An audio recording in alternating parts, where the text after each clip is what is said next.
jàngat bi ak Souleymane Niang ñu ngi doon nuyoo sànq alors Souleymane bien installé.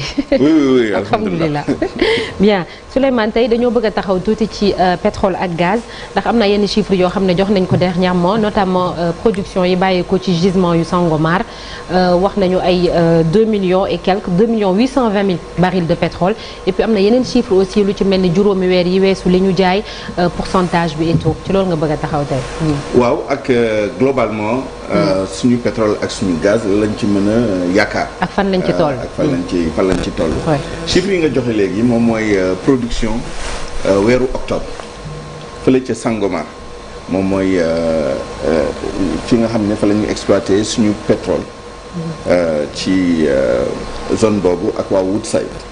wute nag gaz bi nga xam ne moom lañ nar a commencé exploiter fin d'année bi xam naa fii ak ay bés. te première exportation yi ñu fas yéene ko def début 2025. donc pétrole bi depuis juin la ñu tàmbali production bi et très rapidement production bi yéeg au niveau de 100 000 barils par jour. génne woon nañ première statistique moom mooy premier trimestre bi bu mu jàllee. première statistique yi ñu génne ko wax ñaata baril la ñu exploité. ñaata lañ ci récupéré ak ñaata lañ ci jaay. mais ma taxaw ci résultat mois d'octobre. D'accord. 2 800 000. boo ko divisé par 30 en moyenne ça va faire légèrement moins que 100 000 mais on est à 100 000 barils par jour. C'est pas le nombre de barils qui est en question ici, peut-être nombre de jours de production yi moom la ñu ajusté. En tout état de cause, on est à la moyenne de 100 000 barils par jour. Pendant un mois, mu jox ñu 2 800 000 barils. Alors, li nga mën a def tey parce que amul ay chiffres ci koppar bi ñu ci jëlee bi. li nga mën a def rek moom mooy ay approximation en nous basant sur des hypothèses hypothèses yi lan la moom mooy tey jii baril pétrole ñaata lay jar ci marché international en moyenne parce que day fluctuer ak dollar fu mu toll ñaar yooyu c'est très important bu ñu weesoo loolu nag ñu doog a ñëw ci ñun la mooy suñu wàll ci production bi tey dollar ñëpp xam nañ ni dafa yéeg surtout bi ñu élire le président Trump ba léegi mais xam nga loolu mënoo ko jël en compte comme repère mais mën nañ déggoo ci ni ça fait des mois et des mois dollar moom weesu na 600 francs waaw entre 600 ba 623 hier waaye mu ngi ci côté yooyu nañ jël 600 baril pétrole bi tamit day yéeg di wàcc fu mu nekk nii xaw na wàcc tuuti demoon na ba benn moment sax mu wàcc en deçà de 70 dollars le baril waaye ça oscille entre 70 et 75 mais nañ jël 75 pour être optimiste. D'accord. Sur ces deux hypothèses là boo jëlee 28 millions de barils nga jaay ko tey jii ci marché bi dina la indil 210 millions de dollars boo ko defee CFA à 600 francs ça te fait 126 milliards de francs CFA un mois de production bu ñu jaayee lépp. ci loolu Sénégal contrat bu mu signé ak Woodside les contractants dañoo ne bu ñu produire 100 000 barils 75 000 barils yi day jëm ci les coûts pétroliers ci lay dem coûts pétroliers yi ñaar la am na les coûts pétroliers mooy opérationnel bi ak investissement yi waaye nu ñu koy récupérer du benn parce que investissement yi immobilisation yi da ngay def amortissement mais bon yooyu ay technicalité comptable la en tout état de cause 75% yi mooy 75 000 barils yi bu ñu ko jaayee day dellu ci maanaam rembourser ñi nga xam ne ñoo defoon seen investissement 25 000 barils yi ci des yi moom la ñu séddoo diggante état bi ak contractant bi nag Petrosen def ci bokk donc état bi day am 25%. loolu lañ déggoo ak ci contrat bi loolu lañ déggoo ak contractant yi ci biir li des Petrosen daf ci am 18%. donc bu ñu boolee ñaar yi entre Petrosen ak état bi seen part dina dem plus de 40%. 43% pour être exact te loolu boo defee approximation encore une fois 25% yi dañu indil 31 milliards de francs CFA ci 31 milliards de francs CFA yooyu boo jëlee part état ak part Petrosen 13 milliards à peu près. léegi nag loolu multiplier ko par 12 mois ñu commencé intéressant bu boobaa bi ñu sori 150 milliards à peu près bu nekkee ni véritablement chaque mois dañu produire autant te dañuy jaay lépp mais du demee noonu donc il faut ñu xool c'est plus ou moins yooyu ça dépend des conditions de marché moom mooy prix pétrole bi ñaata la ci marché international bi day fluctuer donc il faut une moyenne contrat bi prévoir na nan la ñuy fixer prix bi encore une fois ay moyenne pondérée la dafa am commission bu koy saytu sinon dañu woo ay experts internationaux yoo xam ne dañ ci am xam-xam et cetera dollar bi aussi mën nañu xool ban dollar la ñuy jël yaakaar naa encore une fois c'est un système de moyenne pondérée dañu xool chaque jour nan lay kiiyee combien de jours c'est resté à tel taux et cetera et cetera en tout état de cause li ma bëgg wax fii moom mooy que ni au moins côté boobu ci koppar ci bés yi ñu nekk nii bi exploitation bi tàmbalee ba léegi koppar nag war na commencer dugg ci gafaka réew mi d'autant plus qu'on a dépassé les 3 mois parce que décaissement yi on parle de 5 mois non voilà bañ commencé jaay ba tey voilà depuis juin ba léegi quand même ñu ngi 5 mois le mois prochain on sera à 6 mois mais monter en puissance bi pour ñu egg à 100 000 barils je pense qu'il a fallu quelques semaines disons il faut compter à partir de juillet dañ commencer am 100 000 barils par jour mais c'est substantiel alors loolu mooy situation tey bi mais booy analyser tey lan la ñu am ci pétrole bi il faut nga dellu ci gannaaw aussi moom mooy bi ñuy joxe superficie bi ñuy joxe les permis de recherche bi exploration bi commencé et cetera ñaata lañ ci am mais surtout il faut se projeter sur l'avenir est-ce que li ñu calculer nii day wéy ci at yi ñu jëm contrat bi c'est 25 ans est-ce que d'ici 25 ans pétrole bi importance bu mu am ci économie adduna bi est-ce que même importance bi lay am est-ce que Sénégal anticipé na loolu moom mooy aujourd'hui les économies les énergies vertes yi nga xam ne ñu ngi koy développer y compris au Sénégal je signale d'ailleurs au passage que Sénégal et d'ailleurs on annonce que après élection législative yi le président Bassirou Diomaye Faye di joxe probablement son accord pour benn partenariat bu ñu signé avec un ensemble de pays y compris de l'Union européenne il y a la France il y a l'Allemagne il y a aussi l'Union européenne il y a le Canada ay pays yoo xam ne dañoo boole pour jox Sénégal lu tolloog près de 1600 milliards de francs CFA dans les 5 prochaines années pour des investissements yoo xam ne lu ci gën a bëri ci justement production énergie verte pour que Sénégal mën a monter à 40% d'énergie verte dans son mix énergétique à l'horizon 2030 xam nga ça veut dire que Sénégal ci boppam mu ngi investir pour ces énergies là c'est-à-dire solaire bi éolien bi qui sait un jour hydraulique bi aussi bon d'autant que commencé na avec le fleuve Sénégal et tout donc loolu ñun suñu bopp ñu ngi commencé positionner wu di anticiper déclin les énergies fossiles ça veut dire que d'ici quelques années aussi il faut ñu bàyyi xel ni amaana flux yu ñu xaar ci pétrole ak gaz bi dina continuer parce que le pétrole et le gaz vont continuer à jouer un rôle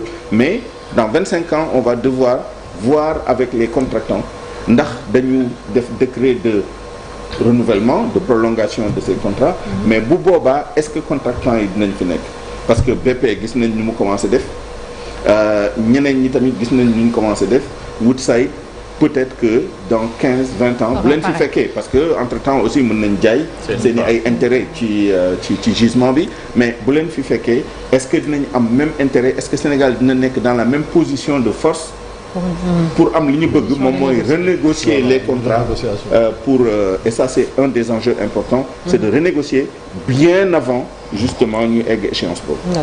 Voilà Souleymane suñu jëlee lii yëpp par rapport à l'actualité Sénégalais yi moom li leen intéressé mooy exactement ban répercussion lay am ci seeni dund directement là on nous parle bërki démb si benn information bu Reuters génne par rapport ak xaalis bu ñu waroon lebal nee nañ voilà FMI nee nañu duñu ko décaisser au plus tard fii ba wala plutôt ba juin est-ce que manque à gagner boobu wala xaalis boobu nga xamee ni ñi ngi ko doon xaar peut-être yegsiwul mën nañu ko séentu ci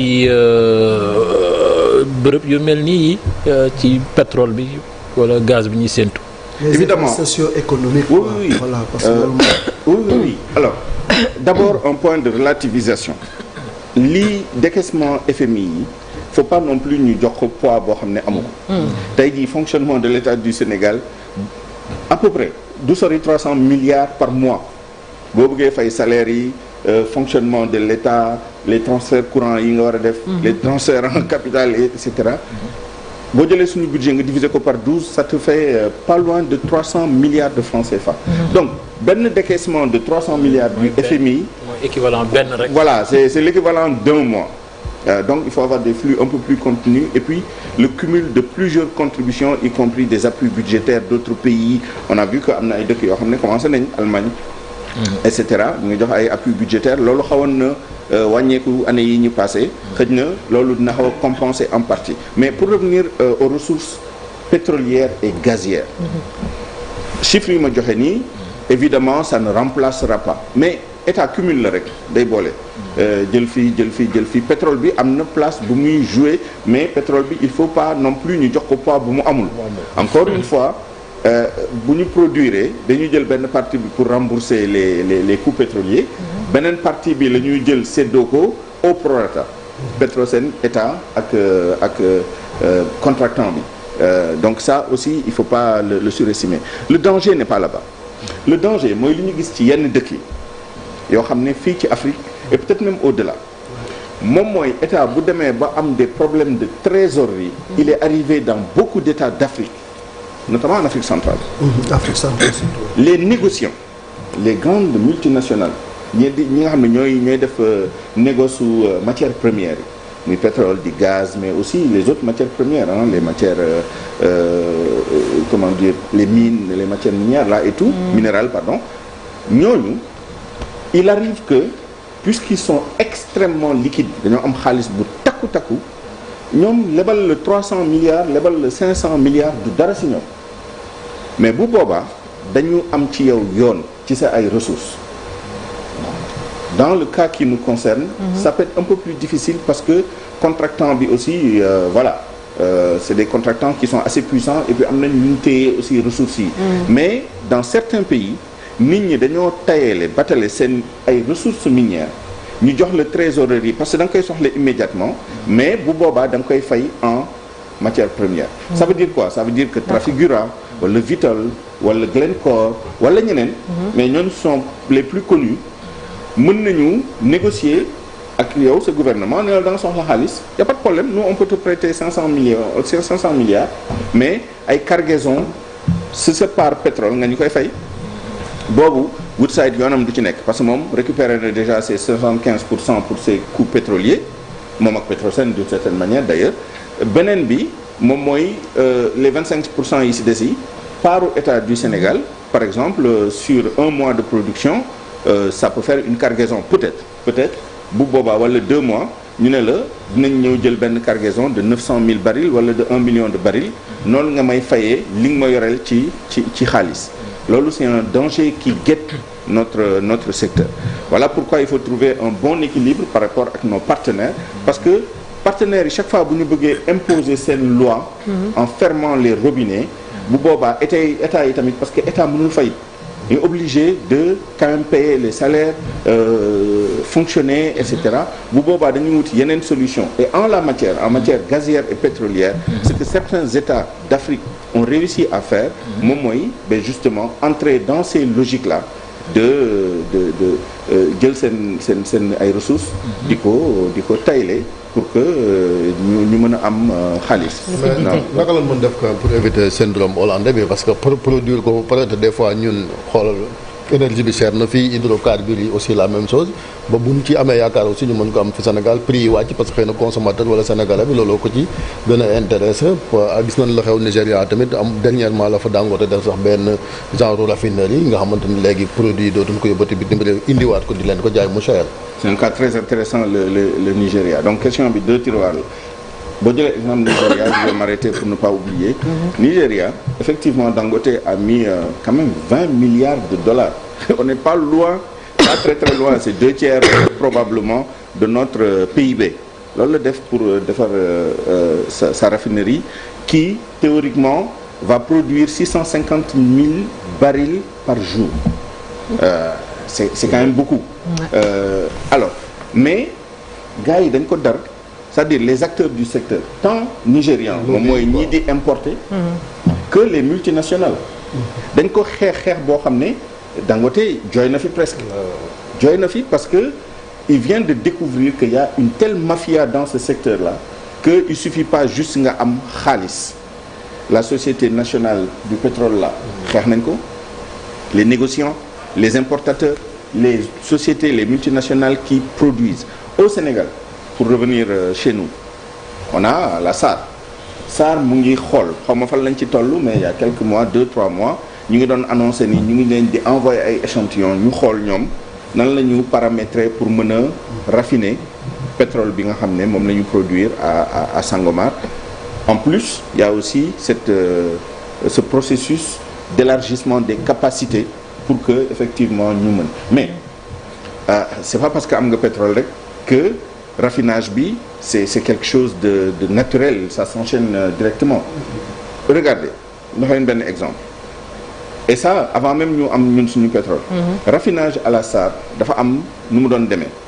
Bu prix pétrole bi yéegee bu baax a baax ci marché international bi waxatuñu nag dollar yokku yenn yokku yi comme actuellement c'est le cas. Bu boobaa jënd pétrole brut indi ko raffiné ko ba pare dégager ay marge day presque impossible. Bu boobaa li leen di gënal moom mooy ñu bàyyi les importateurs qui sont pour la plupart d'ailleurs des actionnaires de la SAR, sont membres du conseil d'administration, et c'est là où ils s'accordaient des quotas les uns et les autres. ñoom ñooy importer les produits finis. Donc c'est pas parce qu'on a du pétrole que ce pétrole-là suñu part dañu koy envoyer au point de livraison fii sous réserve que l'État d'ailleurs annonce aux contractants que ni dans les 6 prochains mois wala l'année prochaine dama bëgg ngeen jox ma sama pétrole en nature, pas en argent, parce que deux modalités yooyu ñoo am. C'est pas parce que on a cette possibilité-là que automatiquement ñun suñu part dañ koy indi yóbbu ko SAR raffiner ko et cetera. Mais pour revenir au Sénégal encore une fois ñu yaakaar ni pétrole bi bu ñëwee day wàññi les prix notamment de l'énergie et cetera. Espérons qu'avec le gaz ce sera le cas parce qu'il y a le gaz to power et cetera. Mais Dieu seul sait ce qui va arriver. Mais pour le pétrole vous avez appris hier que le ministre a annoncé taxes yi ci hydrocarbures yi exactement teg ci les professionnels du pétrole et du gaz ay 10 millions de forfaits plus sans compter maintenant à l'unité et blabla, et les pétroliers freinent des 4 fers parce que nee nañ ñoom déjà seen marge bëriwul woon nga bëgg leen tegal loo xam ne day ñëw wàññi seen marge.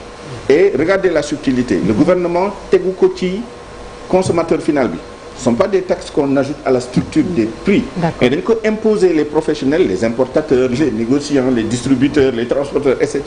De sorte que, à la limite, ils sont obligés, ñoom, d'une manière ou d'une autre, soit de rogner leurs marges qui sont déjà limitées, ou alors de le répercuter d'une manière ou d'une autre. D'une manière ou d'une autre, ça veut dire que ñoom mënuñu ko def d'autorité. Il faut que ñu dem négocier ak état bi pour état bi répercuter ko ci prix, etc. Donc, vous voyez le paradoxe. On produit du pétrole, on commence à avoir notre part du pétrole, on peut prendre notre pétrole en nature comme en argent. Bu ñu ko jëlee en nature mën nañ ko sous réserve que la SAR soit mise à niveau, que ñu transformer ko def ko des produits finis, etc. Mais on est dans la logique d'augmenter les prix parce que fatalement fa lañ jëm. Sinon, comme disent les pétroliers, certains d'entre eux vont fermer boutique parce que doo liggéey ci perte. Donc vraiment syndrome hollandais bi ngay wax boobu et c'est paradoxal. Mais qu'est-ce qu'on n'a pas fait ici au Sénégal pour xool les bonnes pratiques à gauche à droite pour éviter ça ci suñu législation. Évidemment on est sous l'empire du code pétrolier de 98 et ça c'est un autre problème. D'accord. Am nañ code bu bees qui essaie de promouvoir notamment le contenu local. Parce que ça aussi c'est un autre enjeu. Mais le contenu local pour l'instant c'est comme le dividende démographique. On l'a pas encore capturé, on l'a pas encore capitalisé. Pourquoi? Parce que quand même ce sont des secteurs yoo xam ne c'est des technologies de pointe lu jëm ci forage yenn opération pétrolière yi forage recherche bi et cetera par exemple ci géej bi noonu am na ay tuyaux am na système de tuyauterie yi ñuy def ci suuf noonu amuñu ay entreprises yu ko mën a def ñun fu ñu mën a positionné wu c'est vraiment en aval transport pour par exemple di transporter nit ñi wala marchandises yi wala équipement yi wala yeneen ci plateforme yi par hélicoptère par exemple ça on peut se positionner. D'accord. L'assurance, nos sociétés d'assurance ont dû se mettre ensemble pour faire un pool et assurer yenn affaires yi. Il y a même des problèmes par rapport à ça. L'hébergement, l'hôtellerie, parce que y a des gens qui vont venir à Saint-Louis par exemple, on a vu des opérateurs économiques yoo xam ne ñu ngi liggéey ci loolu. Parce que y a une forte demande. Catering à la limite. À la limite. On a vu aussi par exemple pour le gaz de GTA, les caissons. C'est une société, même si on peut dire que c'est une société, mais c'est une société de droit sénégalais, Eiffage. moom moo def caisson yi. Tout ce qui est voilà ay yenn construction de structure yooyu mën nañ ko def parce que de toute façon Woodside ne va pas faire ça en Australie ou en Europe. C'est extrêmement lourd, etc. Donc voilà. Ça aussi, il y a un enjeu important. Peut-être qu'il y a quelque chose à gagner ci contenu local bi. Ci capacité de l'État à renégocier les contrats pour tirer meilleure partie de nos ressources. Donc ça veut dire aussi aller dans des logiques conflictuelles avec ou alors négocier dur avec ces compagnies-là et éventuellement pour l'avenir essayer de voir comment vraiment accélérer la capture de la vanne. Laata ñuy pare rek ci ndox mi la ñuy des sax benn glissement bu ndaw rek la ñuy def ak contrat bi jeex diggante Sénégal ak Union européenne. Est-ce que sur le plan budgétaire mën nañu andil ay jafe-jafe ci benn manque à gagner donc de l'autre côté y en a qui disent que dinañu jën dina yokk. En tout cas, si on en juge par les montants yi ñu avancés, franchement, on ne perd pas grand-chose côté financier. Sur le contrat lui-même, sur le partenariat, sur la pêche, sur les deux espèces-là yi Union européenne, seen bateau yi doon pêcher, etc. Mais ce serait étriqué comme analyse. Il faut analyser au-delà du contrat de pêche. Parce que pêche bi, c'est pas que ay bateau de pêche yu ñëw di pêcher. C'est également des produits halieutiques yoo xam ne Sénégal daf koy nappal boppam wala à travers d'autres partenariats di ko exporter en Europe. C'est quand même l'un des plus grands marchés pour nos produits halieutiques en termes d'exportation, sans compter maintenant même si on sort du cadre de la pêche parce que Union européenne buy ñëw di signer ak yow dafa am benn cadre global quand même de coopération bu muy signer ak yow. Est-ce que lii xew nii day impact ci loolu mooy question bi. Est-ce qu'il y a quelque chose à perdre au-delà vraiment des petites sommes? C'est ridicule franchement. On m'a parlé de 10 milliards de francs CFA pour 5 ans. Franchement c'est pas grand-chose. Mais attention dafa am ay externalités, dafa am accord de pêche bi am ñun li ñuy jëflante ak Europe en termes d'exportation de produits halieutiques ba pare nag ñu am un cadre un peu plus global. Europe daf ñu doon jox ay appui budgétaire, Europe daf ñu jàppale ci yeneen. maa leen di wax tout à l'heure le gros financement qui est attendu de l'AFD, des Allemands, des Canadiens, des Canadiens et tout, pour justement des investissements en termes d'énergie verte. Évidemment, il n'y a pas de lien entre les deux, mais je pense daal qu'il faut analyser globalement ban njeexital la loolu di am. Maintenant, pour le reste, effectivement, c'est de la communication, comme disait Abdoulaye, qui a divorcé en premier, etc. Ça, c'est pas le plus important. Et l'Union européenne ne nous a pas attaqué sur nos renouvellements. L'Union européenne nous dit on vous a sanctionné. Dañ leen joxoon au mois de mai un carton jaune. Parce que xeex bi ngeen war a xeex contre la pêche INN defu leen ko nu mu waree. Maintenant, franchement, on a été un peu négligent. Si tant est que ñun dafa amoon aussi combat bu ñu mener au plan communicationnel, etc. On pouvait voir venir. L'Union européenne a annoncé sa conférence de presse 2 jours avant la conférence de presse. Bu nekkoon ne dañoo bëgg vraiment rek wane ni ñun ñoo jël initiative. On avait une fenêtre de 2 jours. 48 heures pour le dire. Alors que la ministre week-end précédent bi, elle était venue dire que dans les prochains jours on ferait une importante communication. Il y avait de la marge. Je pense que voilà. les gens ne sont pas dupes, ils savent à quoi s'en tenir. Exactement merci beaucoup Souleymane Niang ci jàngat bi jërëjëf ñu jàll tout de suite ci ponk bu mujj muy suñu gan ñu dalal ko.